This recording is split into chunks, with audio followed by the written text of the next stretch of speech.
Welcome to The Impossible, where we empower others to face the impossible, inspire them to be impossible, and motivate them to do the impossible.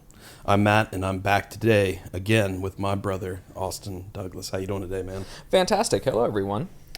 Today, guys, we are bringing back a guest who has not been on this podcast in quite some time, actually, but a man who has been a constant in both mine and Austin's lives, especially since we discovered Monsters and discovered the gym. And as we discussed on the previous episode, I will never forget the day I met Mr. Paul Maxsween, who has grown to be a brother, one of the strongest people I know physically, mentally, emotionally, spiritually, and a man who has truly lived. He has allowed himself to experience so much of life. There's so many highs, so many lows, but regardless, through everything he faces, his one mantra holds true: the work continues. Paul is key in understanding that life is never a destination. It's never somewhere you arrive, never something that you win. It's something you work at, and you continue working at, and you chip away at every day. And there's no man I've ever met more consistent and constant, which you heard Austin talk about last week, than our brother, Paul Maxsween. Hello. Great to be back. How you doing, dude? Good to have you back. Doing well. It's been a minute. I know. I think it was, It's episode 35. yeah, it was last April year. 2nd, 2024. After I did the, I think I just did the meet, Yeah, you just done the April meet. the April meet, and then I was working towards nationals. And you qualified for nationals. Yeah. Because there's that, you know, you have those like moments throughout our lifting journey that just kind of stick with you. Yeah. This was one of my favorites. I kind of lied to you a little bit. What was that? I don't know if you remember or not. So you're going up for you're this whole meet. You're trying to qualify for USPC nationals. Oh, yeah. And you get to your third deadlift, and I don't. Yeah. What was it? It was like 661 or I think something. it was 650 or 661. Yeah, I don't remember what it was, but you were going up, getting all prepped for it, and right at the end, I like lean in your ear and I whisper, I'm like, dude, you got to hit this to get dots for nationals. No, I remember that. Yeah, no. I was like, oh shoot. I just saw this like switch flip on in your mind. You like walk up there, you ready to go, and you just rip it. You crush that third deadlift, and you were just like more stoked than I think maybe I've ever seen you after a competition lift when you hit that. And then you went and celebrated and cheered and everything. About 5-10 minutes later, I catch you in the powerlifting room. And you're just, you're relaxed, calm down, sitting down, super excited. And I'm like, you want to know something, Paul? Yeah. You're like, you already had those. You'd already qualified.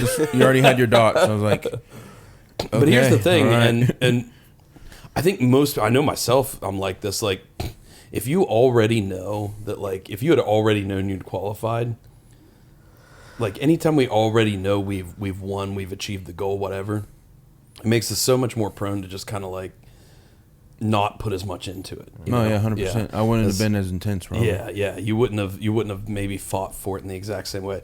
Although I would say maybe you alone are kind of an exception because I probably would have. Yeah, you approach everything with that level of intensity. I mean, the work continues, man, right? That's right. Yeah. Where'd that come from? I've heard you say that for a long time, but I don't know that you were saying that like right when I first met you.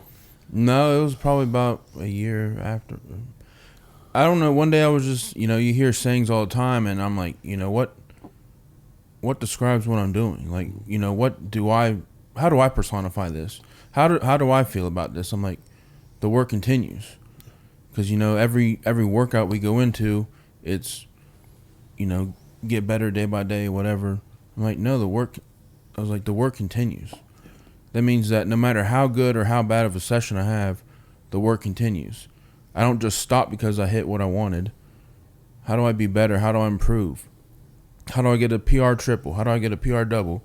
What do I need to do to every workout that I do be a little bit better than the last time? Is there something I needed to learn that I can apply next time? Or, if I do this again next week, is it going to be the same? Is it going to be different? You know, how's my body going to react? If you stop working, then you will never know. Yeah. What I love about it, here's what I'll tell you about it, is it kind of takes out of the question, out of the equation, oh, this was a really good day today, or oh, this was a really bad day today. Yeah. Which doesn't matter. Right. To the process, the program, or what you're doing. No. Like whether it's good day or bad day, like it doesn't matter because the work continues. Exactly. And yeah, if you hit all your lifts today, everything looked easy, everything felt good, it'll adjust things. Maybe can go heavier next week. Yeah. Or, you know, conversely, if everything was crushing you today, couldn't stay stable, and whatever it was, yeah, maybe you adjust and go lighter next week. But regardless of whatever happens in that session and whatever adjustments you're going to make accordingly, the work continues. Exactly. You have another session coming up. Yeah, and it's like it doesn't matter because it's in the past. It's done. What's next? Exactly. It takes that trigger out of your brain of, oh, I messed up, or oh, I did great, or oh man, that was terrible. It takes away that emotional pain that you connect with it, and it's like, let's make this practical. You're gonna show back up tomorrow. So like you said, it's already done. Yeah, absolutely. And there's no sense, in fact, there's no positive to bring from letting an old training session, whether it was yesterday or 2 weeks ago, letting that drag you down or negatively impact you emotionally. There's nothing to be gained from that. Exactly. Whatsoever. I mean, one day your body's going to be good, one day your body's going to be terrible. Yeah. You know what I mean? Like, there are things that we can't control that, you know, they're out of our hands, but there are things that we can control, and that most of that is just showing up. Yeah, 100%. Literally, just being there.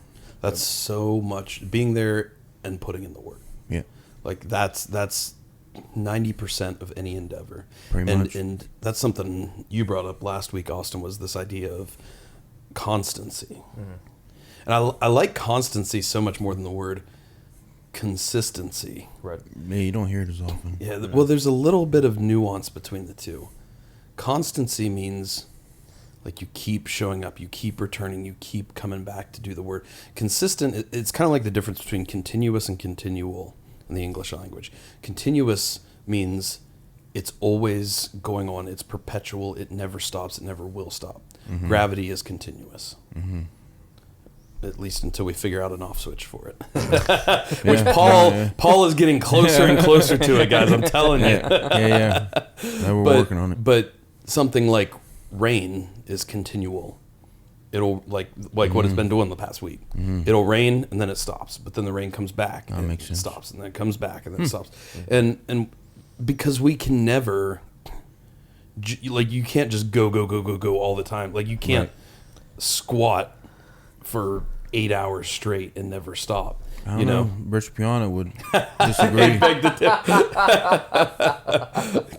Saying you're juicing, bro? No. No, I was just saying that R.I.P. Rich. But Yeah, seriously, man. 8-hour arm day, you know. He like changed the game in so many ways did. The lifting community. But really quick, so I don't lose that thought, that idea of like continual versus continuous. Yeah. I always like the idea of continual because we are rarely continuous with every single aspect of our lives. And even Austin and I, with our mission and our mindset, the things that are most crucial, most important to us, there's times we fall off. There's times we miss. Sure. But that doesn't matter so much to us because what matters is we always come back. Yeah. And the goal of our lives is taking those times we fall off or the times we miss and making the window between when we miss and when we come back as short as possible. I like that. Yeah. I like that. That's constancy. That's continual. Yeah, I like that. So yeah, but I think it's reflected in your message as well. The work continues. Yeah. There's something to do next. And it keeps purpose in your life. True. In your mission too. Because I think so many times, at least I know where I've struggled the most in life is when I lose purpose. I lose meaning. I lose something. I don't have anything next. Those can be really tough for us. Yeah, because your coach actually messaged me. He's like, well, what's next? It was yesterday or Thursday, and I was like, to be honest, brother, I couldn't even tell you. But then today, after today's squat session, I was like, I know what's next. Yeah. Just because I was like, if I don't have something that I'm working towards, and it's like you end up being aimless, whether you recognize it whether you recognize it at the beginning. You know, it's a week after my meet last week, but him asking that question made my mind like, okay, what do I want to do? Do I want to be aimless for a little while, or do I want to be purposeful? Mm-hmm. You know, and there's nothing wrong with being a little aimless right now. Yeah, yeah. You know, there's nothing but I wrong was with like, wait a minute, do I have more goals now? yeah, nothing wrong with taking time to like Yeah. reset, rebuild, whatever it is. But you're right. You have to have a direction. You have to have something you're moving towards, some type of goal you're working toward. Yeah. Because when we go in this just like aimless manner direction, it's so easy to let that perpetuate. I mean, momentum, momentum builds momentum. And whether that's in a positive or a negative direction, you got to be a little careful about where you're headed. But I think you're right in that you need to jump on something, whatever it is. I mean, and you could jump on, today, decide, all right, what's next? I'm doing the December meet and we're going to make this happen. Maybe a month from now, you decide, you know what? I need some time off. I'm going to take another break and get with Matt again, lose some more weight or whatever it is, You could do anything. You could say, you know what, I'm going to shift and I'm going to start running marathons with Team Impossible, Like, it's hard to tell what could happen, man. So it's, you could go in so many directions, and what you decide today doesn't necessarily have to be permanent. Right. I think that's what gets us sometimes, is this idea of like permanency, of like, I don't know what to do next, because if I decide to do December, well, then I'm committed for the next 4 months to powerlifting. It's like, no. Right. You could decide to do December today, start prepping for it for a month, and decide, you know what, this isn't really what I want right now. I actually want this other thing. Right. So I'm going to chase it. And it doesn't mean you're like a quitter, or it doesn't mean you're giving up. It just means as long as you're holding true to the core purpose and mission of your life, it just means that you went down that journey and realized, you know what, this isn't the road I want to take right at the moment. I'm going to go to this path over here because this is actually going to get me this other thing that I'd really like to get right now. And then maybe next cycle I'll come back to powerlifting. That makes or sense. maybe not. It's not permanent. It's not forever. That's something I've really been building into my mindset lately. That's helped me a lot with just making decisions today for the best direction I can find for the future. Yeah. Well, we talked about that a week or two ago. Yeah, we did. Time's the one thing you don't get back. So where do you want to invest it? Absolutely. Where do you want to put your actions with the time that you have? Absolutely. And it's such an important thing, because it's the one resource. There's no other resource like this. It's the most valuable resource because it's the one thing you cannot make more of. You have to spend every single day, yet you have no idea what your total balance is. Yeah. Like imagine managing money in that kind of way. Now you can get more efficient with your time. Right. Absolutely. Sure. But you're not making more of it. You're spending 24 hours in a day. Yeah, you're really not. You can get more things done in those 24 hours. You can accomplish more goals. You can get more efficient at it, but you can't make more of it. That's good. That's true. It's a wild thing, but it's something we all have to, and myself included, it's an invaluable skill to have. But I know that's been something that's been weighing on you really heavily recently. Like we had that chat the other day, which was a really good chat. I actually came out with a lot of that, like lessons learned myself too. So it was good. And I was in a spot where I was struggling a little bit with that, with how training was going at the time. But I think it's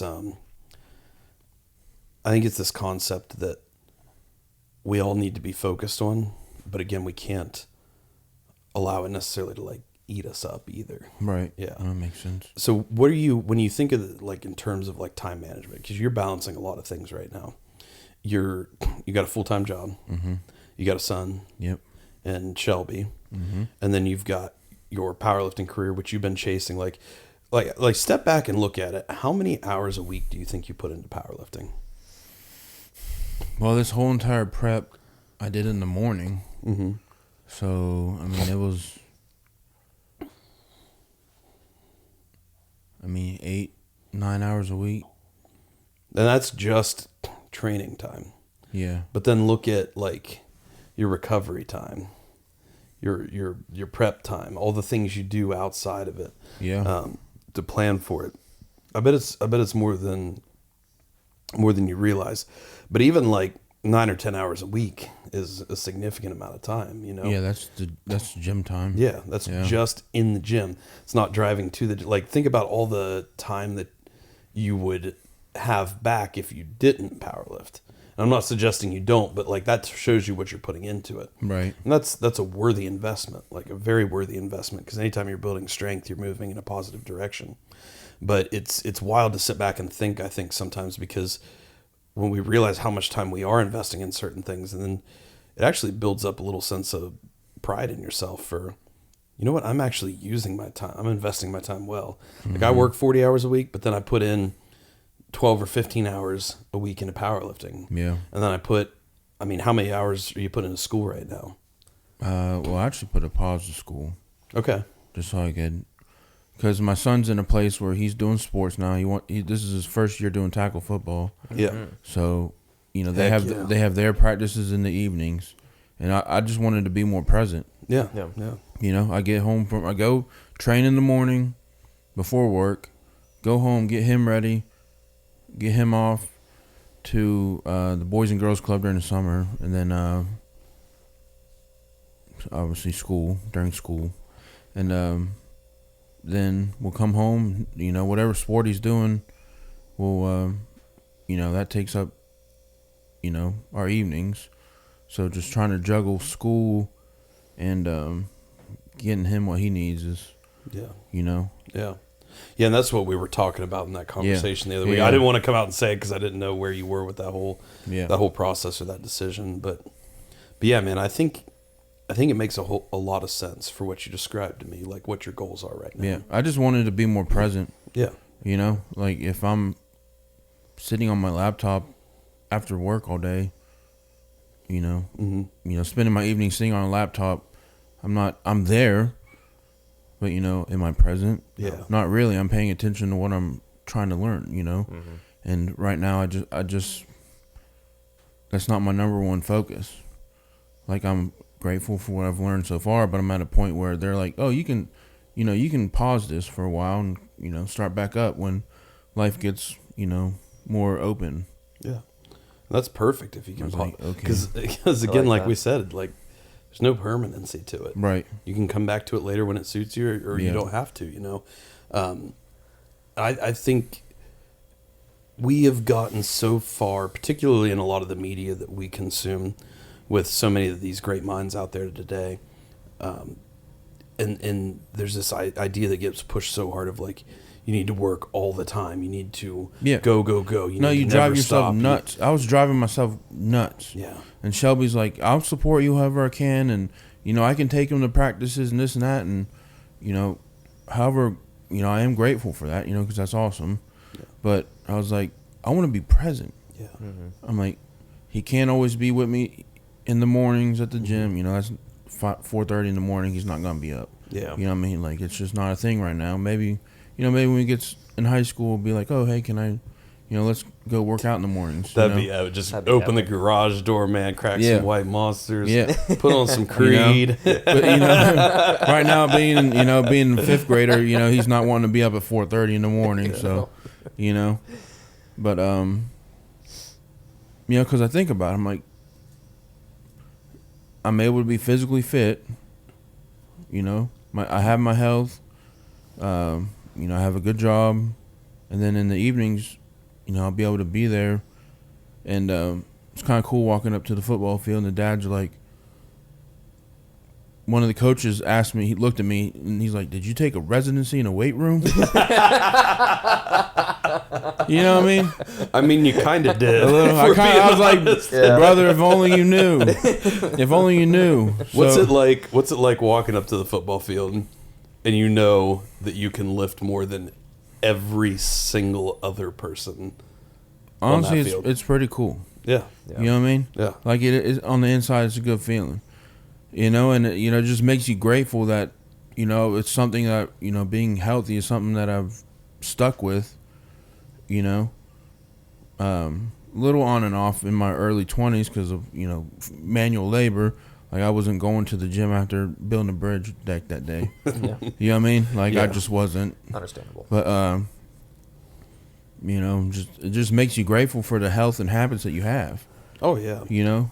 Yeah, and it's not like not even like an arrogant piece that like you think you're better than anybody else, but just No, like absolutely not. there's this aura of confidence that's obtained when you start to really understand your own potential Yeah. and your own capability. And even if there was another dad out there who squatted like 800 or whatever, you know, like, it's not like that would like break you down and crush you at all. You know, No, it's like, no. you know what you're capable of, you know what you've worked for, you know what you've been able to make happen. And you know that you can do that in so many other areas as well. Well, it helps connect your minds. You know, I don't really know all the dads out there. I know some of them because some of it's funny because we're the adults now, so a lot of the coaches are people I went to school with, and you know their kids are there, and you know other people I went to school with, kids are on the on the football teams. So it's just kind of like, where would we? Just to see who poured into me when I was a teenager in high school, you know, if they could see us now, you know, like if they could see us now, Yeah. and just things that you don't realize stick with you Yeah. for the rest of your life, you know, because everything that we had, we earned it. You know, no one was running those laps for you. No one was doing the suicides. No one was doing the bear crawls. No one was running the Quincy Hill for you. If you don't know about Quincy Hill, you need to. You know, and just, you know, it makes me thankful to think that, you know, by the time my son's in high school, could potentially be even stronger than what I am now. Yeah. I could be even more fit now than I am, you know, now. Yeah. And imagine You know? the signal and the message that's sending to him. That like, there's so many people who live their lives and, you know, they do their cool or exciting things or whatever it is they're chasing in like their teens or early 20s or whatever. And then I see so many people, I don't want to say give up, but just like let go of their dreams once they have kids. Yeah, that makes sense, yeah. I see so many people do that, and not trying to tear anybody down at all, but you can still chase so much of life. And in fact, it's even more important that you chase your dreams once you have kids and pursue your passions, because that shows them that they can do it. Yeah. It shows them that they don't have to stop and that they can achieve too. They see you set goals and achieve. Yeah. And then they see that and they believe that they can do it as well. And a big part of that, like you mentioned, is being present for many parts of their lives. And there's so much messaging on social media now of, you know, you need to go. You need to work and you need to never stop and you need to make sacrifices and you need to give up everything. It's like, I get what you're saying and I appreciate the mindset. Right. But we have to understand, like we talked about earlier, we have to understand what direction are we headed in. Exactly. Like, where are we going? What's your goal? What is your, like we read at the beginning and end of every episode, what is your mission in life? What is your vision for your life? If what you're doing does not serve those two things, you should consider a change of path. And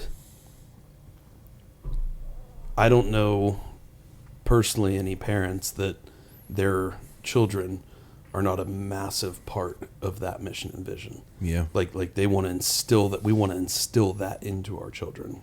Yeah, because, you know, I think about it all the time. We had the opportunity to invite them into new environments while we have some, you know, not necessarily control, I don't know a better word at the moment, but introduce them while they're in our care. That's probably a better phrase. While our kids are kids in our care, they're, you know, they're looking for outlets. They're looking for new adventures. They're looking for, you know, new things to do, and being able to be in a place where we can go do stuff. You know, we can explore places. We can go, you know, I can introduce him to new environments and learn new things with him, and be able to take him to football, try these different sports, and there's no better experience in life than watching your child discover something totally brand new. Yeah. Like that is peak human emotion. Mm-hmm. And especially when it's something you love. Mm-hmm. Yeah. Like just like seeing that video of Lily playing the piano earlier. Yeah, like, that was pretty sweet. Oh man. That was Dude. cool. It gets me going. But in order to experience that, you've got to be there for it. Yeah. And this is interesting. I actually had a conversation like this with Seth Shockey at the gym. It's been a few weeks ago now. But I was kind of talking to him about some of my plans for after this meet and everything, stepping back from like the hardcore competitive programmed side of powerlifting for a little bit, just to have more efficiency with my time to put into the priorities that I have. And he, without like hesitation, just like total confidence, looked me in the eye and he said, "You will never regret time you spend with your children." Exactly. And it just like, wow, it hit me really strongly when he said that. Yeah. And he's like, they will never remember the exact numbers of weights you hit in competitions, but they will always remember the experiences you give them. Mm-hmm. And I'm like, man, that was just like so much reassurance for me, and I needed that so bad in ways that I don't even know if he understands or not. But it was so profound for me. And I think one of the cool things about our generation is that we're like really involved as parents, and particularly I see dads getting more and more and more involved. I mean, moms are always involved. Like, sure, so much of what they love revolves around their kids. But there's long been this culture, I think, where the dad goes away and works, all day long, sees the kids maybe 30 minutes a day, and whatever, and the mom raises them. But I'm starting to see where more and more and more dads are getting involved in their kids' lives and wanting to guide them and show them and give them things that we weren't given when we were children. That makes sense. Man, I think that's just so cool. I love it. Yeah, it's honestly it's a wonderful thing. Yeah. What's it like to be able to watch him play football and like start in something that you knew and loved when you were a kid, and something that formed a foundation for where you are today? Yeah, 100%. What's it like to watch him follow in some of those footsteps? I think it'll be eye-opening for him. Mm-hmm.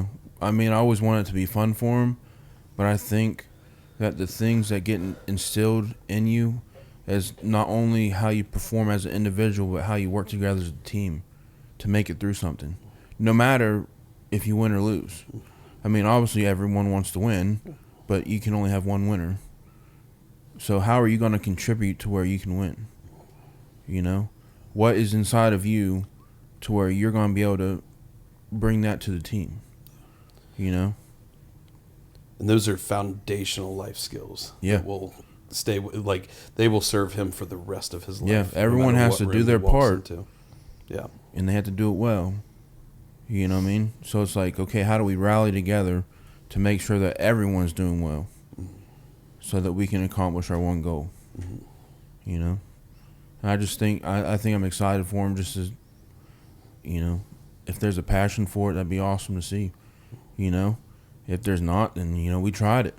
Exactly. That's what I tell him, like, we'll try it out. If you don't like it, you don't like it. If you do, then let's go all out, Yeah. Yeah, and that's exactly what we talked about earlier. It's not permanent. Like, no, it's not like he has to do this the rest of his life. but you can say you at least gave an effort. Yeah. Yeah. Put in a season. Yeah. See what you think coming out of it. That's what I tell them. No matter what we try, Yeah. no matter what we try, as long as you put effort into it, then if you don't like it, we don't have to do it again. But at least, the opportunity was there. Mm-hmm. At least and maybe one day he'll be like, oh, I want to try this again. Yeah, and even if he decides like it's not for him and walks away, like he will still have so much benefit from the skills and the knowledge. Mm-hmm. And even if he doesn't consciously realize it at the time, he'll always know that he worked for something and was able to achieve something. Exactly. You know, Mm-hmm. and that I think is one of the most crucial lessons we could instill in anybody. Mm-hmm. This understanding that like your skills aren't fixed. Right. In the sense that like what you have is what you have. Like if you want to go out and be a runner, go out and start training. See Right. what happens. See where you get. That's what I love about bringing people to the Columbus Half Marathon. Because I believe that anybody in reasonable health, and a lot of people who aren't even in reasonable health, can go out and run a half marathon. But they can't just go out and do it without working for it. Mm. And I think it's like the perfect distance because it's something you've actually got to work and work pretty hard for. And you've got to put several months worth of time into it. And I see so many people that come to us and they say like, oh, I could never do that. I could never do that. And then, 1 year, 2 years later, whatever it is, they come and say, I'd like to try it this year. Mm-hmm. And they come out and do it and they put in work and, they train it doesn't even mean they have a perfect process, but they work and work and work and they build up to it and then they do the race. And it's the same every time when they cross that finish line. Their eyes are just totally open Yeah. to a whole new level of potential. Because so many people, if you just asked them, like, do you think you could go run 13 miles? They'd be like, oh my God, no way. Right. Not a chance. Makes sense.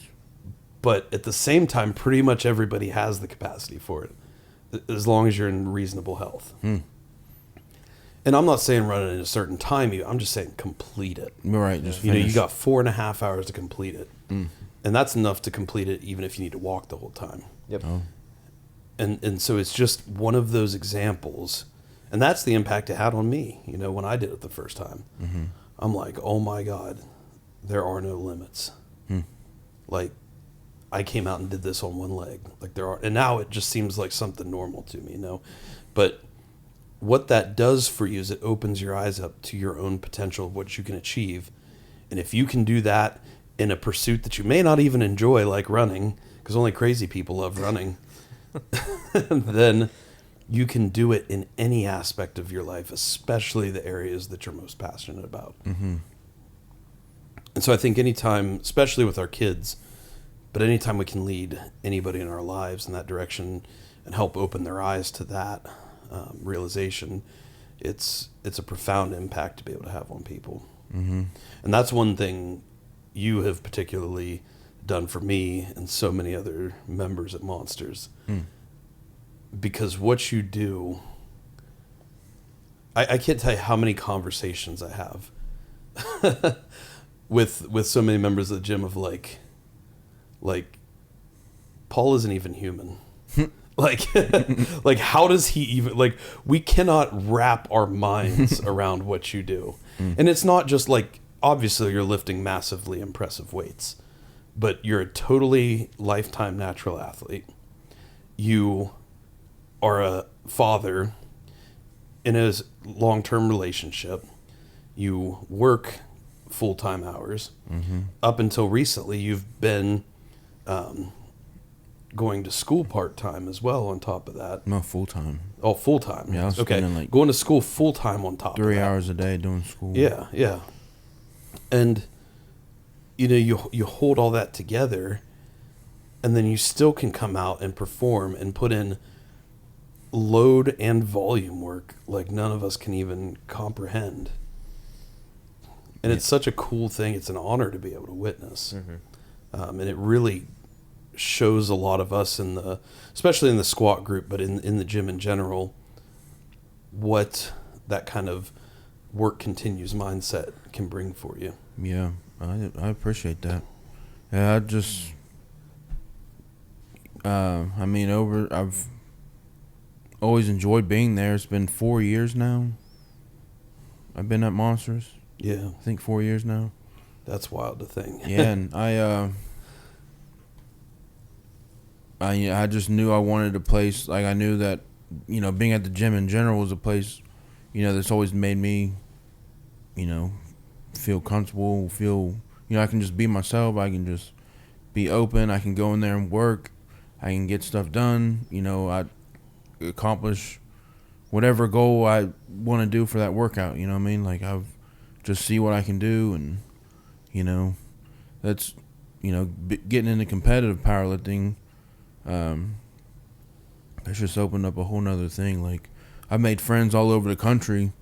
You know, just being at different meets, and you know, people who watch your journey and message you all the time, and the people you don't even know, you know, you really don't know, but they're always encouraging you. You're encouraging them. You know, just, it's pretty neat. Just, oh man, you know, some random dude that you meet on Instagram from a meet, you know, now you follow each other's videos and they're your number one fan.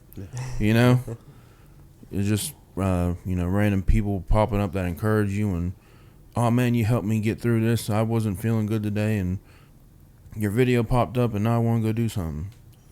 You know, just little impacts like that you don't think about. I'm just like, well, I'm here. You know, we're gonna do it. That's why we say your potential is your responsibility. Yeah. Because if you weren't chasing that potential, you would not have that positive influence on all those other people. No. Could you imagine the mindset you'd have if you were just like always upset because you want to do something but you didn't do it? It's a dark place to be, man. It is. Yes, it is. It really is. That would be I mean, looking back, that'd be a terrible place to be. Mm-hmm. I'm like, you know, because I used to be there. I'm like, you know, what if? Instead of what if, now it's I did. Mm-hmm. And that's the best place to be. Yeah. You know, it's now an experience instead of a theory. Yeah. But even if you are in that place of what if, the only answer to that, the only antidote to that is forward movement. Mm-hmm. Pick a path and move forward. Yeah. It doesn't matter what if. Just move forward and recognize it doesn't have to be forever. Right. And to your point, I think the gym is actually a fantastic place to start for most people. Mm-hmm. Yeah, it's not going to be the burning passion and desire for everybody, but Right. I believe that the gym is something that has the capacity to help every single person who puts something into it. Yeah.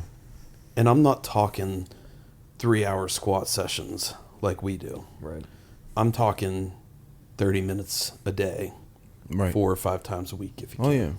And then if Yeah. you start to fall in love with it and enjoy it, go for it. But it's so great because it gives you that physical proof of your own ability to build in skill and knowledge and to progress. Mm-hmm. You get stronger over time. You build more muscle over time. You get more fit over time. Mm-hmm. You know, whatever your specific goal or outcome is, it's direct, like, irrefutable proof that you are growing. Yeah. And what that does for your psyche and for your emotional and spiritual health is just unbelievable. And it gives you a place to start. So if you get in there, spend 6 months in the gym, see that you put on a good amount of muscle mass, now you look a lot better, you feel a lot better. Just the act of physically exercising rewires your brain chemistry and helps you become a lot more mentally healthy. And you build up all these things, start stacking these wins. Then you can look up and say, you know what?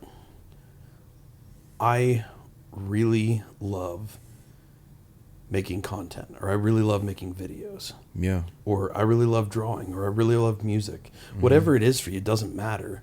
But once you see the physical, irrefutable proof of what you can accomplish in the gym, you can transfer that same mindset of, I'm going to show up and put in daily work and get better and build skill and knowledge over time and achieve these things that I don't even think I'm remotely capable of right now. Yeah. 100%. You can apply that to any area of life. No, absolutely. I think, well, plus, you know, it kind of opens up your brain, like you said, you know, about mental health. It kind of opens up your brain.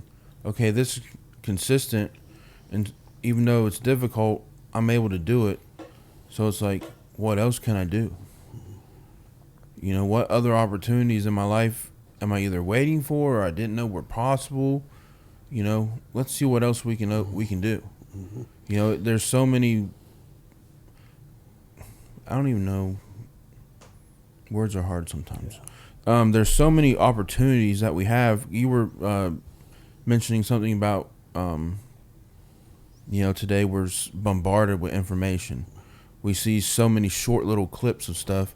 It's like in one day you can see so many different things, and it can almost make you depressed, in a way, if that's what you're focused. Like, oh, this, that.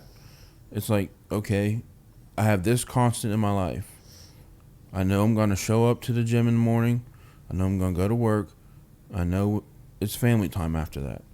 So it's like, you know, you get those constants in your life, and now it's like, hey, let's go take music lessons, or let's go to the library and check out new books, and you know, we'll each read a book, and then, you know, we'll whatever. Let's go explore over here. Let's go hiking out here. You know, it's like, oh, I have these constants in my life. What else can we, you know, it'll make you less stressed whenever you want to do something new, because you're like, oh, I already have these constants in my life. Let's, you know, it's like adding hot sauce to the eggs. You know what I mean? Eggs are delicious by themselves, but every once in a while you got to throw a little hot sauce on them. Little Cholula never hurt anybody. Sure, or crystals. Yeah. This is what happens when you put a Scottish man in the bayou. Yeah, I'll throw little crystals on there. Louisiana hot sauce. Crystal's Cafe, is that what it is? I wish. Crystals, no, well, Corner Cafe. Corner Cafe, yeah. We miss you. Corner Cafe. Yeah. But no, you're absolutely right.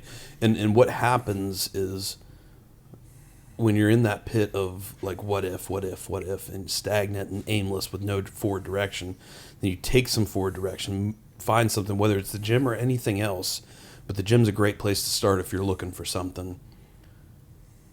You look up 6 months later and you realize how much you've accomplished. Yeah. And then what you said is that crucial piece of what's next? What else can I do? Right. Once you find yourself subconsciously asking those questions, that is your key indicator you've crawled out of that pit of what if. 100%, I agree. Because you're no longer asking what if, you're asking what's next. Ooh, okay.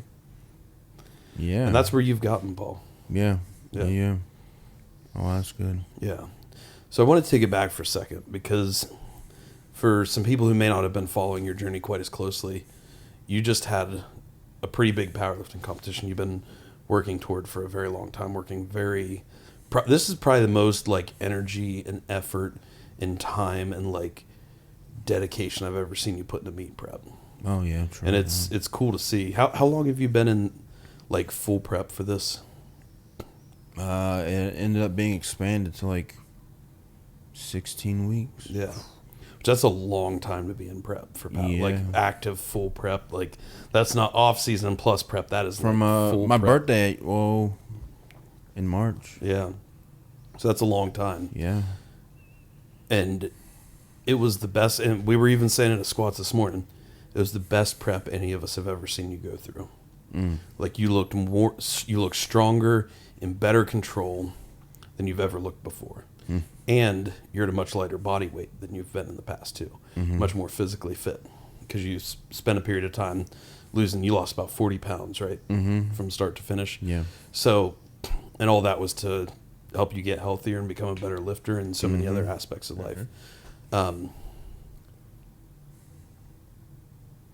What was that prep like?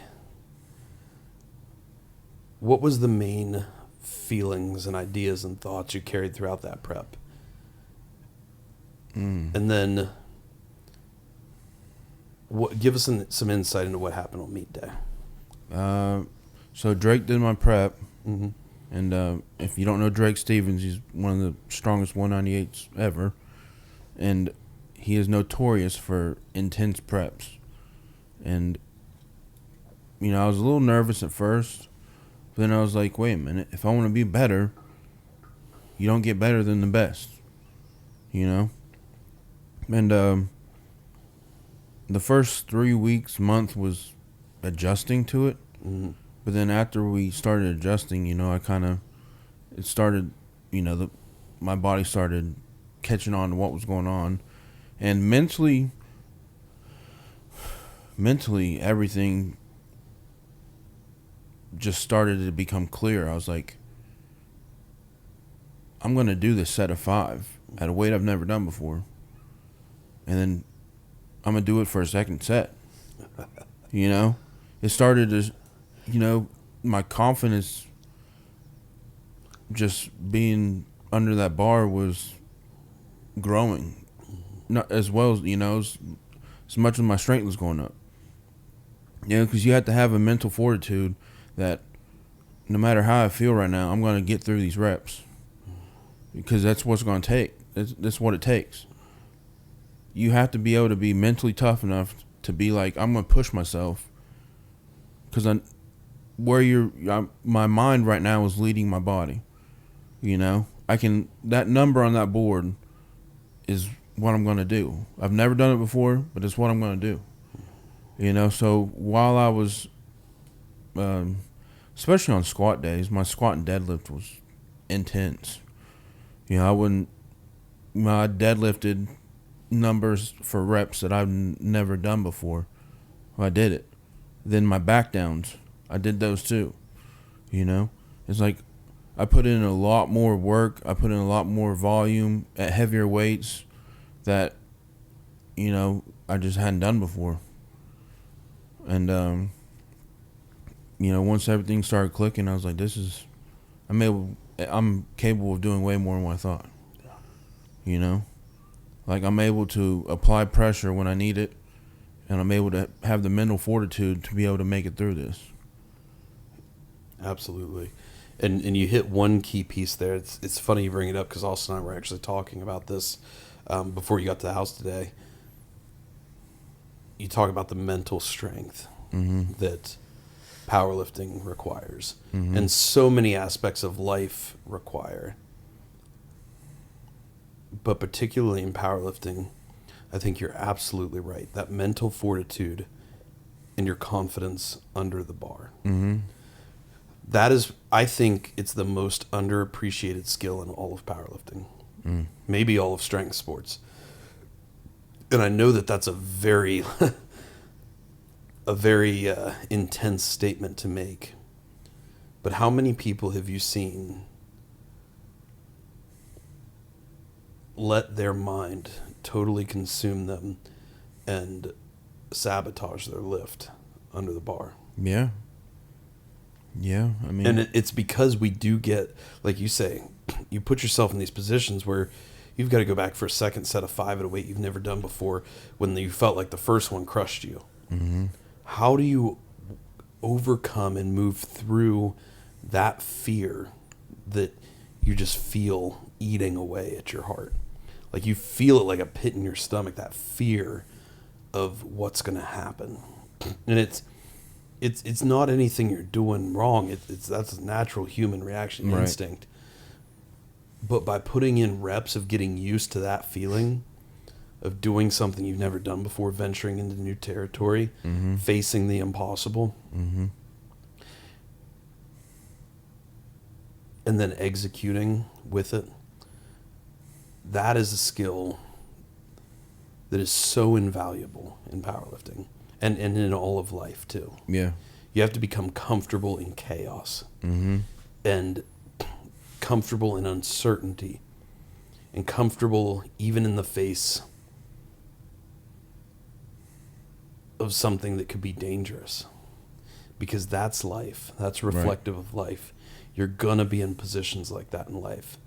And if you can train yourself and build up that skill, that strength mentally to be able to do that, it's going to serve you under the bar. It's going to serve you in so many other aspects of life. But that's a really, I'm glad you brought that up, because that's a piece of your prep I didn't even realize that it had kind of built a lot of that up in you. Yeah. I mean, I didn't have a choice. It was like either I believe in myself or I don't, because, if I wouldn't have, I mean, you're doing a set of 4 and 5 with weights, that you didn't think you were going to be doing for a set of 4 or 5. It's either you get under the bar and have a terrible mindset and just let it destroy you, or you take it one rep at a time and get to that number. You know? I mean, I learned that you take each set, even though you need a set number, you take each set with one rep at a time. Mm-hmm. That's absolutely what you have to do, because your brain is going to stop you before you've reached your full physical potential. 100%. It's going to put itself into protection mode. It's designed that way. It's a form of a self-preservation. You know, that's how we're designed. And for the most part, it's a good thing. You know, it's good to be cautious in certain scenarios, but we also need the skill and the ability to recognize when we need to move past that, when we need to overcome that, and to recognize that we have the ability to move past that. Because there's so many people that once they feel fear, they just shut down. They're like, oh, I can't do that. You know, and they let that control their life, even though they want more. They want to be able to do more. They want to be able to have more. They want to be able to grow more. They let that fear control them and shut them down. And they don't realize that you do have the capacity, you do have the skill. Now it's something you got to work and strive for and build over time, but you can override that. You can move past that. And that's the essence of our Be Impossible mindset. But every single rep, I think the key is you have to detach yourself from the outcome. Right. Just like we talked about earlier when we were discussing the work continues mindset. It doesn't matter whether you hit that rep or you fail that rep. Right. What matters is you attempted that rep. You attempted what you were prescribed, and now you want to control the constraints in the environment to a point where you're not putting yourself in danger. Right. Yeah. You know, that's why we do our heaviest squats when we've got the squats crew there. I would never do what I did today by myself. Right. Because that would be incredibly dangerous. Yeah. Like, what if my prosthetic snapped out from under me? Any variable of things. But what's so beautiful about the situation we've created with the Saturday squat crew is that today I was under 451. I squatted 451. If things had gone badly at the bottom, say I couldn't come up with the weight, say the weight rolled off my back, say my prosthetic snapped on me, say I tore a hamstring, whatever it is, Sure. I would have been fine. There were many people there to catch that weight, to catch me, to control things, to keep it from crushing me. And what's so great about that is when you lift that bar out of the rack, your body doesn't know that. Right. So you still feel that fear. Right. Yeah. 100%. You still feel that same fear of like, oh my God, this weight is going to crush me. Yeah. And so you can simulate that fear, that danger, that uncertainty, that impossible. But mentally, you know, these guys got me. I'm good to go. It doesn't matter if you think you can hit that rep or not. If that's a rep you're prescribed to do and you know you need to do to complete your program or to move forward or to, you know, get to where you want to be on the platform, whatever it is, you got to know what you're working toward. But if you need to do that rep, don't worry do not give 1 ounce of energy as to whether or not you actually complete it. Right. Focus on getting under that bar and putting yourself in a state of mind that I'm going to give everything to this. And for me particularly, I make my goal with every rep, I'm going to hit depth. Right. I don't care what happens after that. I'm going to hit depth. Because to me, that is the point of peak fear. Once I've hit being on a prosthetic, and that is the point where I'm the most unstable, the most vulnerable. And if I can bring myself to go to that most vulnerable place, I've already won. I don't care whether the weight comes up or not. Because to me, it's all about building that mental and spiritual strength it takes to be able to put myself in that vulnerable place. And that's what powerlifting does for me. But when we detach ourselves from that outcome, and we allow ourselves to go to a place of, you know what, I'm just going to do this rep. I'm going to put everything I have into it. I don't care whether I hit it or not. If I hit it, great. Maybe we can go heavier next week. If I don't hit it, maybe we need to back things down. It'll give me more direction for next week. Exactly. But it doesn't ultimately matter. What matters is that I go out and perform and give it everything I got. Mm-hmm. I see so many people who will get under the bar. Say they got a set of 5. They'll get under the bar. They go down. They hit 1, 2, maybe crank out a third. And then they just stop and say, you know what? It's just not there today. And maybe sometimes that's true.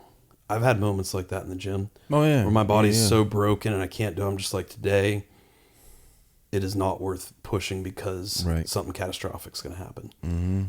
And you've got to just be able to know that about yourself. Mm-hmm. You got to know when there's times to push and when there's times to pull back. But no matter what situation you're in, no matter what challenge, what impossible you're facing, you can always come out and put yourself in a position to perform the very best with whatever you've got that day. And when we can get to a place like that, that's when you're really on a track to be able to win at whatever you're chasing in life. Mm-hmm. I like that. Yeah. So I know going into this meet, you had a fantastic prep. Mm-hmm. You were ready to come out and make some crazy things happen, as you always are. Oh, yeah. It's one of the things I love about you. And talk to us about the road leading directly up to the meet week. Meet week. While they're going through prep, honestly, I was way more calm. Like, I was just chilling. Like, I was enjoying it. I noticed that. Yeah. Like, usually meet week is kind of like a My mind's more anxiety-ridden chaotic. week You're for anxious. all of us. Yeah. You're looking at your little dots calculator and calculating your numbers and all week. Like, Yeah. And you're like, just what if this happened? What if this happened? Yeah, what if? Every What potentiality. if? And honestly, this time I was just chilling. I was like, oh, cool. It's meet week. You're just ready to go. Yeah. You know what I mean? Yes. I went into the gym once, moved around, Mhm. went and walked a couple times, and just like, oh, it's meet week. Yeah. You know, I Love it. wasn't, I wasn't stressing about it, or I wasn't freaking out like, oh, did I do enough? Did I not do enough? Did I do this right? Did I hit this? Do I think I'm ready? Like, I'm ready. Because you had built so much confidence through this prep in yourself. Yeah. You knew you were ready to come out and perform at your highest level. Yeah, no matter what happened. No matter what numbers you hit, I was ready. you were ready to go perform. And that's the place we need to get to. That's, I think, the biggest victory in all of this meet prep and the meet itself. Yeah. Is you put yourself in a position of, I'm ready to go out and find my highest potential into this bar, whatever it ends up being. Yeah. Man, I did it 30 pounds lighter than my last meet. Yeah. Which is a big deal. Like 30 pounds weight difference is a big deal Yeah. in strength sports. Yeah, And in a whole different weight class too, correct? Yeah, my whole body, your whole biomechanics changes. Mm-hmm. You Everything changes. So I was able to grow my deadlift, and I was able to, my leverages on the squat changed a lot. Yeah. So it's like, not only did I do a new style program, I did a new style program with new leverages. Mm-hmm. So, it was like kind of a lot at one time. Then it just all, once it started clicking, it was like, oh, we can do this. Yeah. And I want to go to the day of weigh-ins and getting that 24 hours before the meet. Mm-hmm. Because there's some crucial things that happen here that I want people to understand. Mm. You go to Doghouse Gym. It's in Columbus, right? Yeah. Yeah. Doghouse Gym in Columbus. You weigh in. You fuel up. You guys are going throughout that day of, it's almost this like anticipation of what's to come. Mm-hmm. And knowing that like tomorrow I'm going to get under that bar. I'm going to give everything I got. And I don't know what's going to happen, but I know I can at least control that. Mm-hmm. You're getting yourself mentally, emotionally, spiritually, physically ready, checking off all the boxes, eating enough food, getting enough electrolytes, getting enough water, Mm-hmm. getting enough sleep and rest, getting some stretching and mobility work, whatever that checklist looks like for you. Mm-hmm. You're going throughout this checklist. and then you get a call. I did.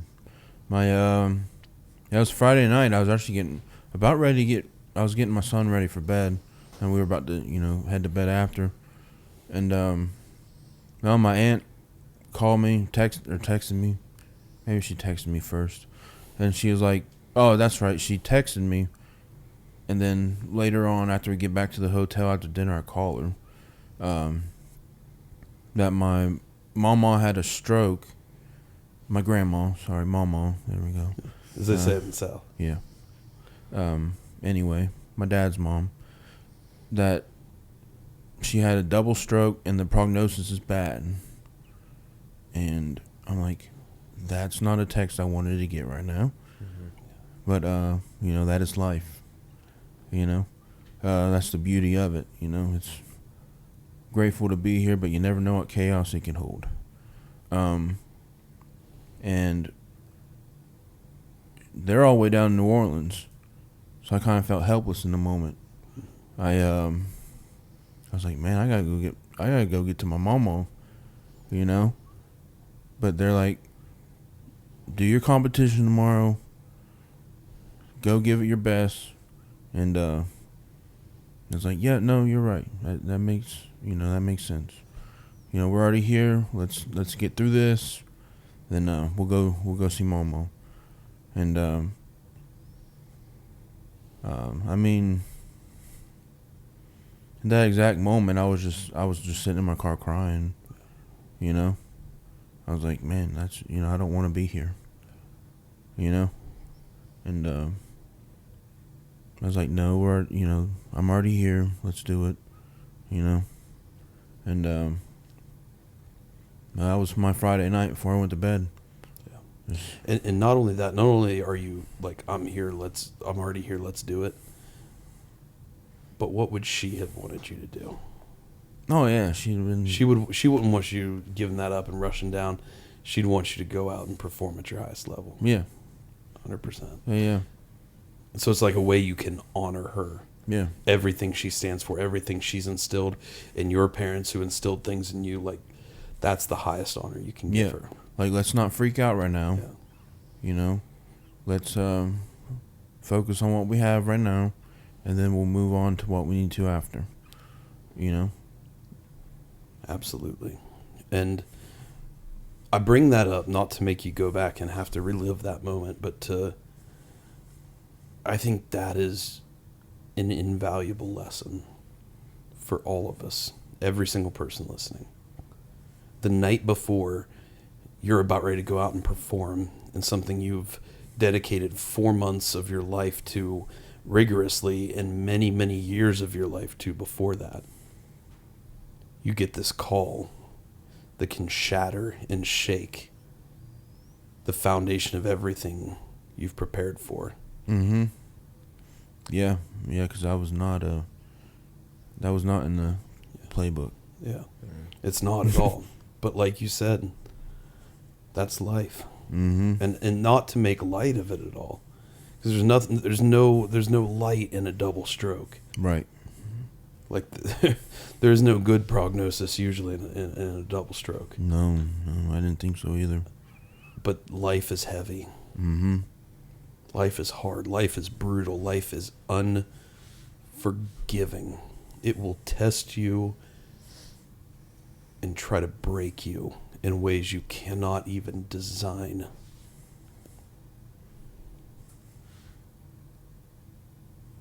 But I'll tell you what. I think this prep you went through was probably even more crucial in preparing you for moments like that than it was for even the meet itself. Yeah, because I was a lot more calm. Mm-hmm. I didn't really freak out. I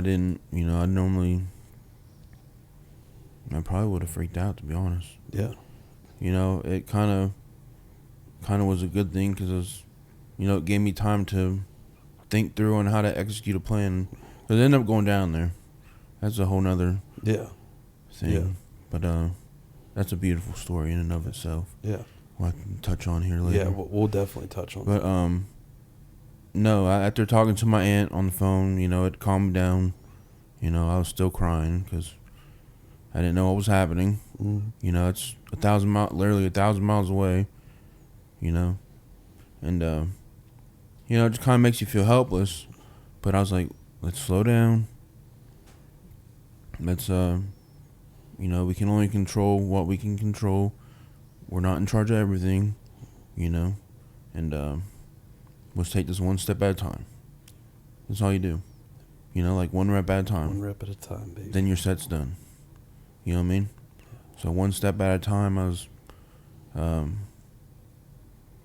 stayed in contact with her, with my aunt, so to get stuff figured out. And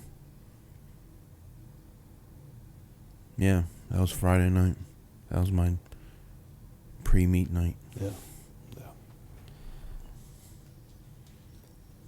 And like I say, I highlight that just to show people that, because so many people, if they got that news, would have given up. They would have said, you know what, I can't go out and perform tomorrow. I'm too upset right now. I'm in too dark of a spot.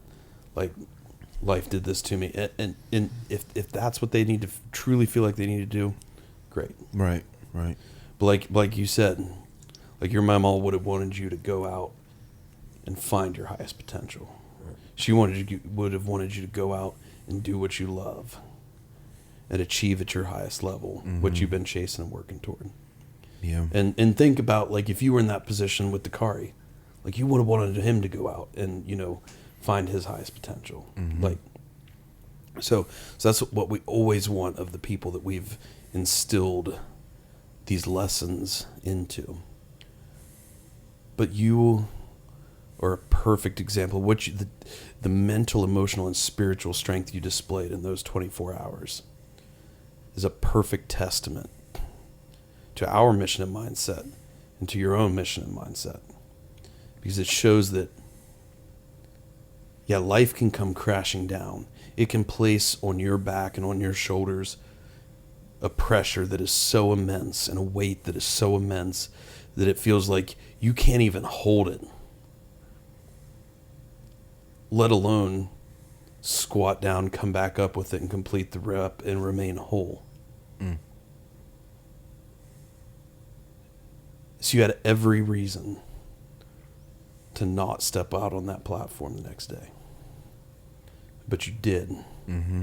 Because you had just spent 16 weeks, like I say, many years before that, building the strength and the skill and the ability to do so. And no matter what happens, no matter what life throws at you, no matter how crushing it feels, no matter how hopeless you feel, you've been in those spots before. And you got through it. So you can do it again. And that's exactly what you did. Yeah. Yeah, Saturday, I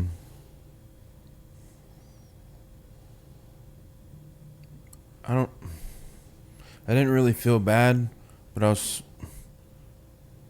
really kind of had to control my emotions because I really just didn't want to be there, to be honest. Oh, absolutely. I really did not. Dude, I can't imagine. I really did not want to be Yeah. there, but I was like, I had to stop and tell myself, I'm like, no, we're here. A lot of people came up to see me. A lot of people came out to support us.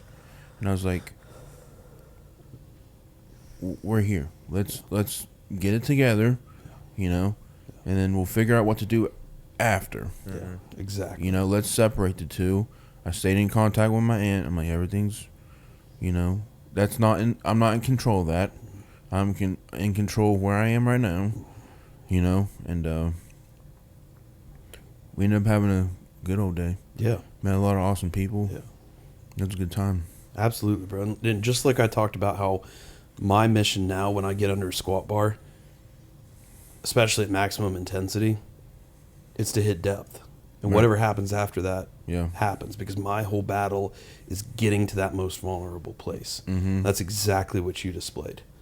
The fact that you showed up that you stepped on that platform, that's the victory. Yeah.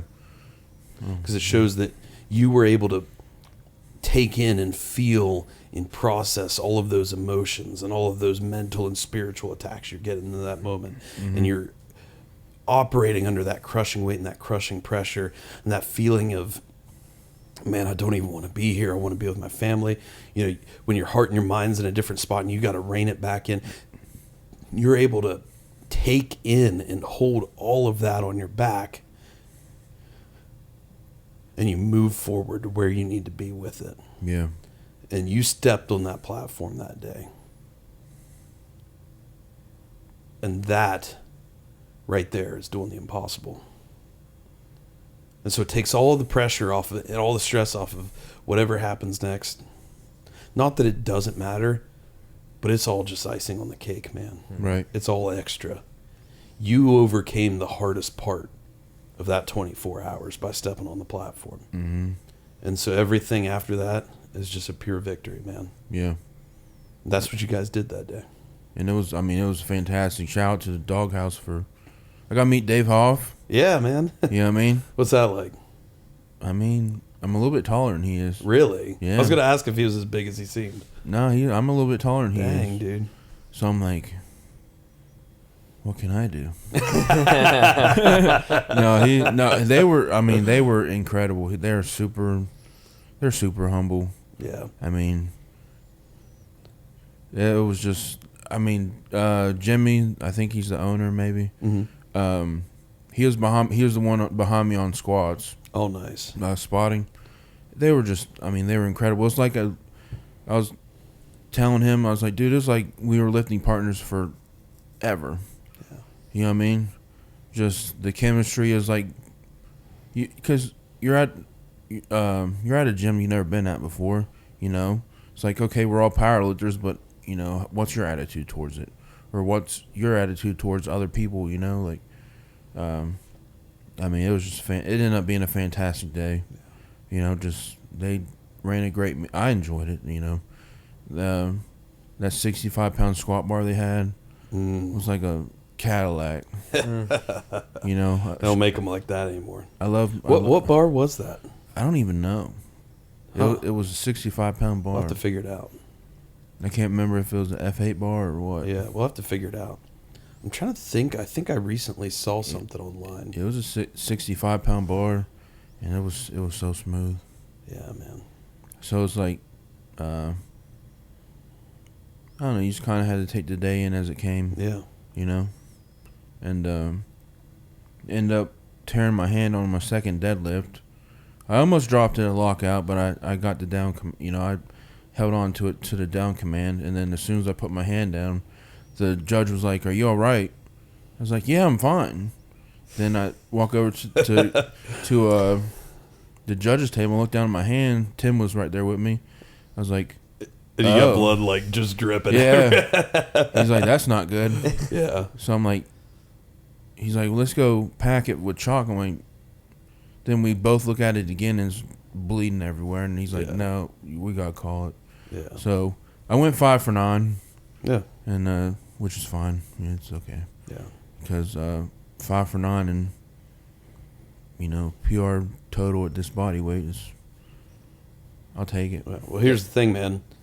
Nobody cares about how many lifts you complete. No. That doesn't affect your dots. That doesn't affect your No. Your 5 for 9 is not going to be published on Open Powerlifting. No, it's not.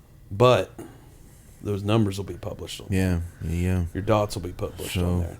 You came out and had an epic performance, man. And like I say, the fact that you stepped on that platform, given what you were facing, when so many other people would have thrown in the towel and used that as a reason to not show up, the fact that you were able to... I went 1 for 3 on bench. Yeah. Well, I was mad. Man. Sorry, Tim. Shout out to Tim Kishore. He was there with me. He's like, "What happened?" I'm like, "Dude, I don't even want to be here right now." I'm like, "No, get out of that terrible mindset." There you go. I was like, as soon as it came out of my mouth, I was like, "Really, dude? Yeah. Like, you're better than that." Yeah. I was like, "That's ridiculous." Yeah. But that's what I was talking about at the beginning of the episode, man. It's like Austin and I, we fall off and we miss on our own mission and vision all the time. Yeah. And the goal is not to never miss. The goal is to shorten that window.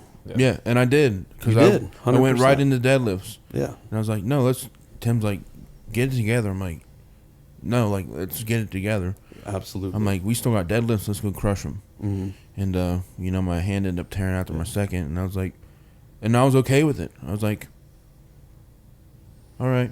Mm-hmm. I can't change it. Yeah. You know? Yeah.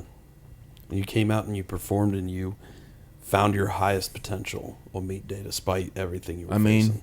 I had my almost the same total as I did at 30 pounds heavier. Yeah. And only went 5 for 9. Yeah.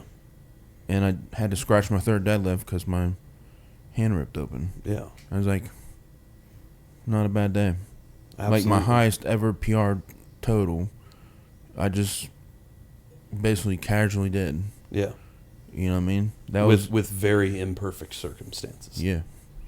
So I'm like, okay, that's a good place to build off of. And you got to be proud of that. Mm-hmm. But regardless of how you feel about that day, regardless of whether, you know, you feel like regardless of whether it was a good day or a bad day or whatever label somebody else would try to throw on it, the work continues. Yeah, exactly. That's why I showed up today. Today was actually yesterday I went and benched real quick, but it wasn't anything. I didn't even record anything. I just wanted to be there. Today was my first like actual just let's show up and see lift day. Dude, today was ridiculous. Like, okay. So I was under the bar. I was starting to move what is for me some heavy stuff, and you know I'm doing like, I don't know. I think I hit my first rep at like 341 or something, like my first like kind of working rep, and then we go up to 385. We got 3 reds on the bar now, and then Paul's like, he gets the Paul's turn. He's like, let's do 4 reds, and I already thought, I'm like, man, Paul's squatting 500 after competing last week. Mm-hmm. And then you just keep going up. Yeah. I'm like, what's this dude planning to do today? For legal purposes, today was my attempt at a deload.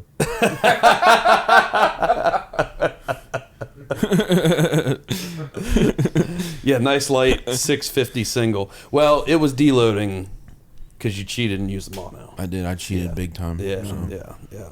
Because all the rest of us are cheaters all the time. Yeah. Paul only cheats on deloads. Every single rep. Yeah. But no, dude, the fact you came out and squatted like a deep, good, quick 650 today. It was really quick. It was rapid. Man, it's freaking crazy. Yeah. It's freaking crazy, dude. And that's what I say about you is it's like you're always open. And I love this mantra you got of the work continues because it by default keeps you open to what's next. Asking that question, what's next? Yeah. Not what if. Yeah. And it keeps you moving forward. And it gives you something to chase. And it reminds you that no matter what happens, I got something else on the table. I got something else to chase. Yeah, because it just, I mean, I've not really been in a place where my seconds and opener put me in a really good spot. Yeah. You know, normally your openers and seconds are mediocre. Mm-hmm. You know, like, oh, they're not bad, but I'm like, we have a good place we can build off of. Absolutely. I'm like, that's exciting. Absolutely. Mm-hmm. You know? Because once you nail those thirds or those thirds become your next seconds, you're going to be in an entirely different spot than what you were this time. Mm-hmm. Absolutely. You know? And the way you can reframe this meet is like, because I think there's some people who'd allow themselves to slip into this mindset of like, man, I worked for 16 weeks, had the best prep of my life, gave it everything I had, and then I go out and didn't hit nearly the numbers I wanted to hit. Right. But it's like, no, man. That prep was building you up for that phone call you got the night before the meet. Pretty much, yeah. That was the hardest part of that weekend. That's what you had to overcome. That's what you had to work through. That's what you had to lift through. Mm-hmm. So when you step on that platform to give your highest potential, that's why I say that's the victory. Yeah, 100%. And so, dude, I left it all there. yeah, you came out and did the impossible. I didn't have anything else to bring back. Yeah. That's for sure. Yeah. And you know the numbers will come. Oh yeah. Like, doesn't matter they didn't happen 100%. last weekend. You were far from having tapped out your highest potential under the bar, if that's what you continue to choose to chase. You know? Right. So numbers will come. You've put in the consistent process, the consistent work, and you've built the mental, emotional, and spiritual fortitude it takes to be able to operate in those most crushing moments of life. Just like we said with Dakari going out and playing football for the first time, man, those are foundational skills that you will take for the rest of your life, and they will serve you in every aspect of life. So that's the win, man. Oh yeah. And dude, it's an honor, it's a privilege to get to just to know you, but to be friends with you, to be brothers with you, to train with you.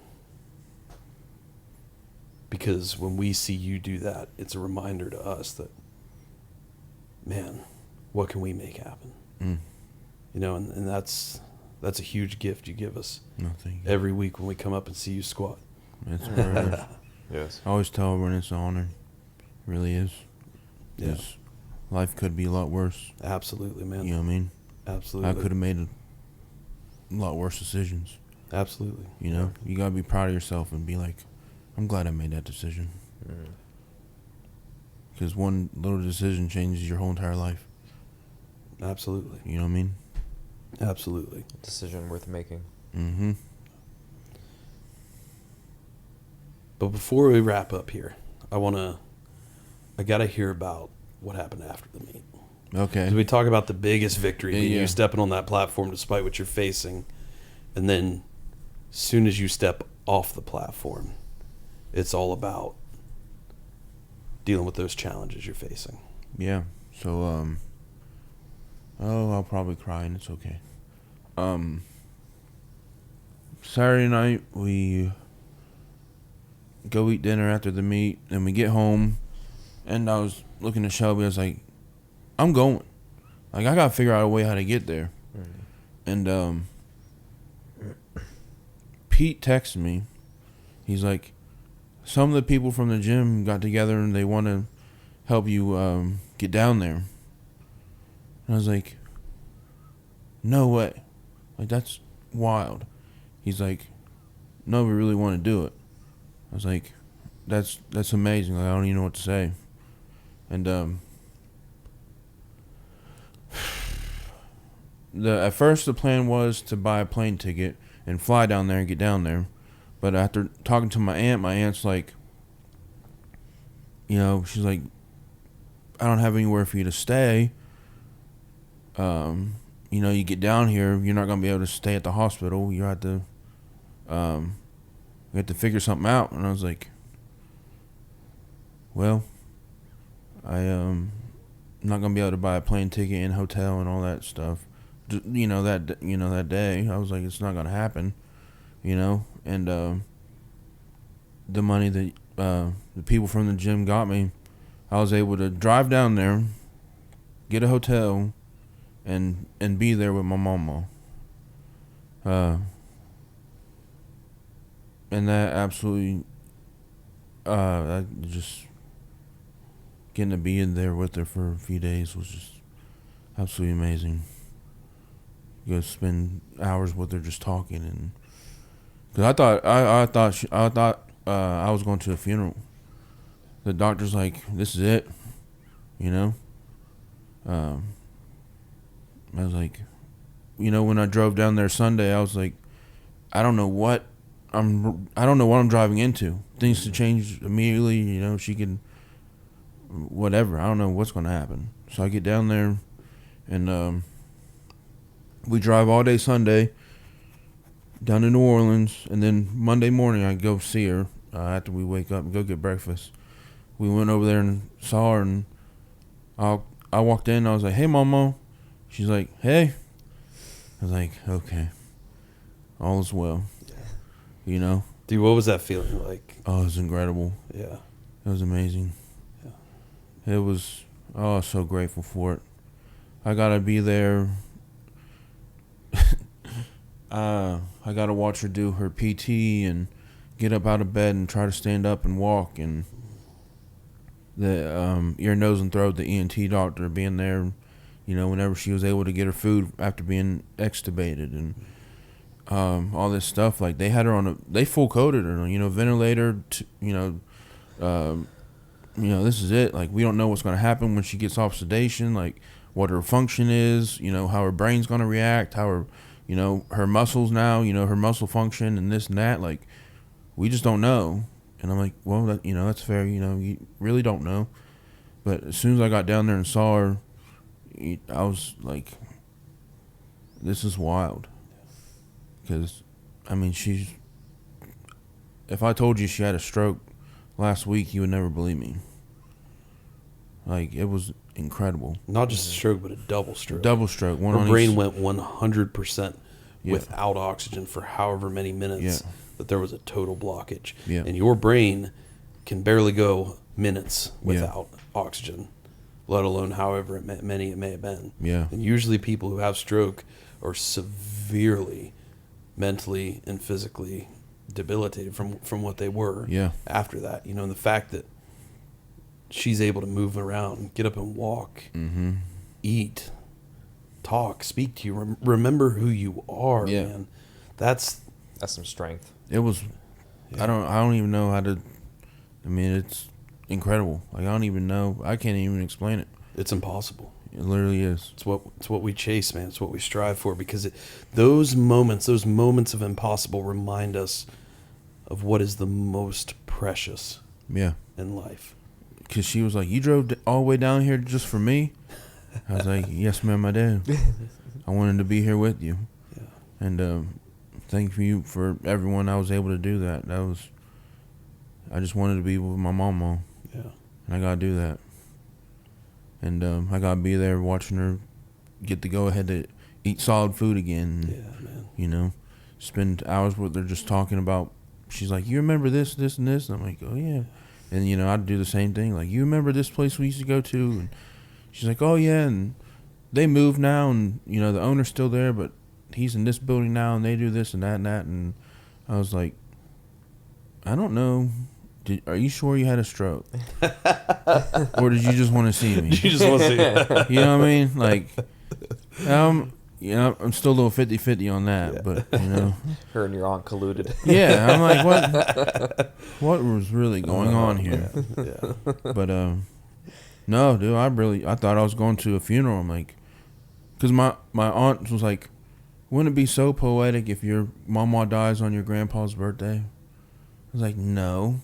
Maybe. I don't know. No. I don't even want to think about that. Because I was there on that stuff is weird. Yeah, it is. I don't get it. We find odd ways to comfort ourselves. Yeah. Which is fine, because, it's okay to not be okay. Yeah. We'll work through it. But I was like, well, maybe cool, and I was like, I don't think she's kicking the bucket right now. No. she was, and I knew she was okay because by Tuesday morning she was like getting a little feisty with the nurses. Yeah. And I was like, there's Mama. Yeah. She's back. I'm like, oh yeah. Yeah.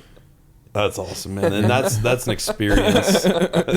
There she is. Love that. When am I going home? Oh yeah. Yeah, it was like, oh, have fun with that one. 'Cause, yeah. Hope these nurses did their squats last week. Right? No, literally. They're going to have to deal with her now. Oh, man. Yeah, just to see her, just from the news I received Friday night to, the woman I left on Tuesday morning, just incredible to see. I was like, I don't even know how to explain. I'm not I don't know medical terms very well, but it was miraculous, you know what I mean? It was like, okay. The drive down there, sitting in the car, thinking about, because at that point, Sunday, you're expecting, possibly the worst. Yeah, I didn't know what to expect. They're like, she's stable for now. Yeah. And that's all I knew. So How many hours was the drive? Oh, shoot. I mean, it's 15. 15? 16 after you after stop stops for and gas. everything. Yeah. So 16 hours in a car. Yeah. There's a lot of weight. There's a lot of gravity. But there's also a lot of hamster wheels that your brain can Yeah. go through Yeah, in yeah. that time. What were you able to keep yourself? I know you didn't go. I'm not saying that you lost control. Obviously you didn't. You made it down there. But mentally, what did that 16 hours do to you? I was very nervous because I wanted everything to be okay, but I was also trying to think, okay, how am I going to react with my family if everything's not okay? You know? Because, I mean, I don't get to see my family in New Orleans a lot. Mm-hmm. And, you know, they're used to the little kid Paul, you know, or the teenage Paul. I'm 33 years old now. You know, most of my adult life I haven't been with them, you know, or around them, you know. And I was like very nervous on how everyone was going to get along and how everything's going to be. And, you know, am I going to throw a wrench in the system because, you know, they're used to handling everything there, and then, you know, I'll be there. You know, I didn't want to feel like I was taking up space, but I wanted to be with my mama, regardless of how anyone felt or thought or whatever. And I was like, we're gonna go in we're gonna be there, regardless. You know what I mean? Like, I just wanted to be there, no matter what happened. And I felt like I needed to. I was like, that's what I'm doing. I'm a grown up. I can get myself in the car and I can drive there, no matter what anyone thinks, feels, or otherwise. And I actually got down there and I got to see family that I haven't seen in a long time. You know, because everyone's adults now. You know, all my cousins were, you know, the youngest of us is 30. You know, so, you know, everyone's adults with families and children, and you know, everyone doesn't get us. You know, I got cousins all over the country, so, you know, just having everyone there, I think my mom really absolutely adored that. Like, I think everyone being there together was good for everyone. Mm-hmm. You know, it's like we're still, no matter where life takes us, we're still family. Absolutely. You know what I mean? But also, without the family that I've established, you know, at Monsters, it might not have been possible. So it's like, you know, more important than just showing up. We show up for each other in ways that I wouldn't have asked that, but it happened. You know, I get a text saying you deserve this. Mm-hmm. And I was like, okay, maybe I do. I don't know, but I'm gonna accept it, because if not, I'm gonna miss out on an opportunity. Absolutely. I'm so glad you just said that word, because that is the core foundation of what Monsters is and what our family stands for. We don't see limitations. We don't see challenge. We see opportunity. Mm. And so when we hear what you're faced with, you know, our hearts break for you. That's why I had to call you up that night. And, you know, I'm at home. I got Lily by myself, and it's late at night, and we're trying to get through letting the dogs out, doing bath, doing the books, doing the bedtime, doing everything. And I'm like, I just got to call him, because I'm in a position where I can't, like, just sit down and text a whole bunch right now, which I am a lot these days. Because Lily likes to help us text. She don't always speak the same language everybody else does. Right. So I was like, I just got to call him real quick. And that phone call meant a lot to me, because whenever one of our own hurt, and we all hurt, you know, and it felt good to just hear your voice, to see that though you're in a lot of pain, you're facing a lot of pressure right now, you're okay. You know, and I was like, you know what? We had that conversation, got off the phone. I was like, you know what? Paul's going to be okay. He's going to make it through this. And then Pete texted me and, you know, told us what the plans were. And I was like, yes, absolutely. This is who we are. This is what we stand for. And just like you said in the lead up to that, you can be down in New Orleans if you want to be down in New Orleans. Like, we get ourselves in these boxes in life, in our minds of like, oh, I can't get down there because it's so far and this and this and this. And you're like, no, I'm an adult. I can get in my car and I can drive down to New Orleans. Yeah. Oh, yeah. I was going to go down. Yeah. I'm like, I told Shelby, I'm figuring out a way how to get down there. Exactly. Because, you know, I was originally going to buy a plane ticket, you know, like I said earlier. But I ended up driving because I was able to, you know, unfortunately, you know, housing was like, right now we just don't have it. I'm like, oh, well, I can find a... Thankfully, there's a motel or hotel right by the hospital, and I was like, I can drive there. Shelby's like, you're not driving by yourself. I'm like, well, if you're going, get packed because I'm leaving. I'm like, TikTok. Literally, I'm like, I'm out of here. Yeah. My mind's made up. I've done it before, and I'll do it again. Yeah, and it's, you know, it just shows, like, it shows your mindset of, like, you don't see challenge, you see opportunity. Yeah. There's opportunity for me to be down there, and yeah, maybe it's to drive to a funeral. Yeah. But you get to be at your mamma's funeral. Yeah. You know, so it's that mindset, the value it can offer to your life, no matter what situation you face, is indefinite. But like you also brought up with the family of monsters, one of the most invaluable things you can create in life is to surround yourself with a group of people, men and women, brothers and sisters, a family that they don't see challenge, they see opportunity. Yeah. And when someone needs something, whatever it is, like we saw that, like, because I think you had sent a text of like, man, I don't know what I'm going to do. Like, it's $400 or something like that to get a plane ticket. I don't know if you had sent that or somebody had sent that, but like we all saw like, oh, that's the only thing we need to overcome. We can do that. We can fix that. That's nothing. We'll make that happen. And that's because we do that together every single week. Like, we each individually take turns getting under physically a literal massive amount of pressure that we're not sure if we can handle or not. Right. But we all help each other get through it and keep each other safe in the process. Yeah. We practice that every single week. That is and true. So when something like that comes up, it's like, man, $400, that all? Like, dude, done. You're going down there. Yeah. And that's, but you would do that you do the same thing for anybody else, you know? Yeah.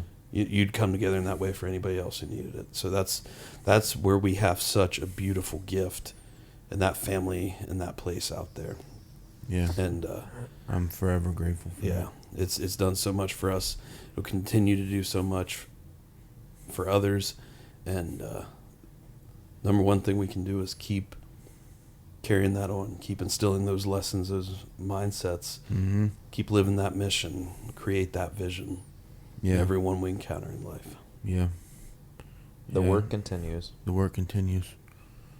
Absolutely, man. Well, brother, I appreciate you coming on today. Yeah, thank you for having me. It's an honor to get to have you on here again. Dude, it's been since episode 35 you've been on. Yeah. I'm like, dang, I'm looking at my watch. I'm like, that's been like 70 episodes we've been busy. ago. I mean, it's crazy. Productive. It's wild for me to think that we've, like, we've done 70 episodes since then. Like, it's just crazy. Like 70% of our episodes have occurred since you've been on. Yeah. It's like wild, dude. Just how time passes and how, like, when you live out that mantra, work continues, like, you look back and you're like, dang. Yeah. I never dreamed I'd make it this far, but here we are. It's been nice to, it's just being able to, sometimes you gotta sit back and reflect. You're like, oh man, it seemed horrible in the moment, but here we are. Absolutely. Now you're grateful for it. Absolutely. You know? Absolutely. Absolutely worth it. Yeah. All right, man. Well, we'll make sure it's not so long before you're on the next time. Because, dude, we learned so much from you. You display so much, and you are a perfect example of the mission and vision we're building here at Impossible Performance. So it's an honor to have you as a brother, and an honor to have you on this show. And as a tribute to that question of what's next, man, I don't know what's next. We may not all know what's next. Yeah. But I know that I can't wait to see it. So, guys, thank you for listening. I know that every single one of you got so much out of this episode, because what Paul lays out here, what he faced in the last few weeks, what he's faced in the last 16 weeks of meet prep, and the journey he's been on through his entire life, reflects so many of the experiences that we've had. And even in those moments where we don't even want to be where we are, we don't even want to be doing what we're doing, in those moments where it feels like the pressure and the weight of life is crushing and coming down on our backs, and is weighing down on our shoulders so heavily and so intensely that we feel like we cannot move with this weight. There is always a path forward. There's always a place to come back to. There's always a family and a group of brothers and sisters waiting there for you to help you find the opportunity in the face of all challenge that you're confronted with in life. And there is always an opportunity to be impossible in the face of the impossible.